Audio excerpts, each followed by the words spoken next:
English premier লিগে একে একে প্রতিটি জায়ান্ট দলই মাঠে নেমেছে। শিরোপার প্রত্যাশীরা শুরু করে দিয়েছে তাদের অভিযান।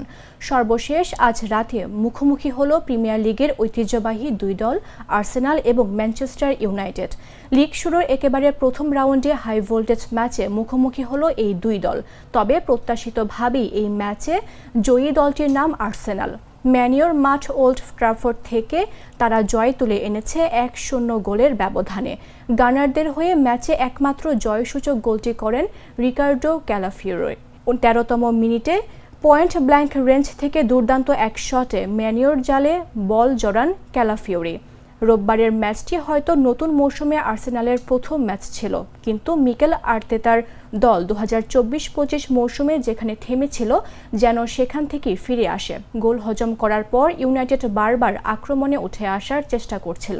তাদের ব্যয়বহুল ফরওয়ার্ড লাইন মাঝে মধ্যে আক্রমণ সৃষ্টি করেছিল, কিন্তু আর্সেনালের জমাট রক্ষণভাগকে অতিক্রম করার কোনো উপায় খুঁজে বের করতে পারেনি রুবেন আমোরিয়ামের শিষ্যরা।